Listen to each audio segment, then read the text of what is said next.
আসসালামু আলাইকুম, কি খবর? আশা করি সবাই ভালো আছেন। আলহামদুলিল্লাহ আমরা ভালো আছি। আজ একটা খুব খুশির খবর।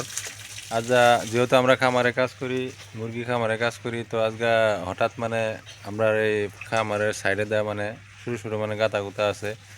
গাতা গুতা আজকে মানে গেলাম গিয়ে এরিয়া, তারপরে মানে অনেকগুলা মাছ ধরলাম। যেগুলা মাছ মানে কিনতে এদিকে পাওয়া যায় না, আর মানে কিনতে গেলে মানে খুব অনেক মানে টেয়া লাগে আর কি, বাক্কা টেয়া লাগে মাছগুলো কিনতে গেলে। প্রায় 5 থেকে 6 কেজি মাছ পাইলাম। তো কী কী মাছ পাইলাম মাছগুলো দেওয়া যাচ্ছে না, ভিডিওর মধ্যে লাগে তখন। এগুলো হয়েছে মাছ, এগুলো শুধু শুধু এই যে যেগুলো ধরতে গিয়া মানে মরে গেছে, এগুলো মাছ। আর এই যে বর্তমানে এদিকে কাটতে আছে, আর এই যে এদিকে আছে প্রায় 6 থেকে 7 কেজি মাছ হয়ে যাবো গা। এটার মধ্যে আছে মিডিয়াম সাইজের মাছ, আর একবার এই বালতির মানে কিছুমান মরে গেছে, কিছুমান কাটতে আছে। সবগুলো মাছ তো আর একসাথে মানে খাওয়া মানে হইব না। তো এই গতিকে মানে মাছগুলো বর্তমান থাকবো আর কি, 4-5 দিন যে মাছগুলো খাইতে লাগবো।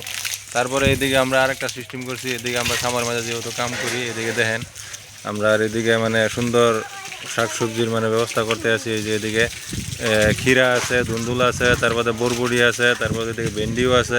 তো এগুলো সব আমরা এগুলো মানে লাগাই, এগুলো মানে আমরা খামো বলে মানে লাগাই মানে খামো মানে কি, এগুলো হইতেই আছে। মরিচ গাছ আছে, ভেন্ডি আছে, লেসরা আছে, তারপরে কুই শাক আছে। কুই শাক বর্তমানে হইতে আছে, ছোট ছোট গাছ। তো এগুলা মানে ওরা গিয়ে বাচ্চাগুলো মানে ওরা গিয়ে সবাইকে ধরে আনছে এগুলা মাছ। আর মানে এদিকে খামারে মানে যেগুলা মানে ইয়ে আছে, আমরা এদিকে এই দেন খামার একটা, আর এই পাশে আছে আর একটা, 2টা খামারের মধ্যে আমরা কাজ করি। তো আজকে মানে খুব সুন্দর মাছ ধরলো। তো এই মাছগুলো অবশ্যই খুব ভালো লোকাল মাছ। এগুলো মাছ দেখেন কত সুন্দর সুন্দর মাছ, সব জীবিত মাছ। এগুলো মাছ বাজার থেকে কিনতে গেলে প্রায় বর্তমান যে মাছগুলো বর্তমানে আজকে আমরা মাইরে আনলাম, এগুলো মাছ প্রায় বাজার থেকে ধরতে গেলে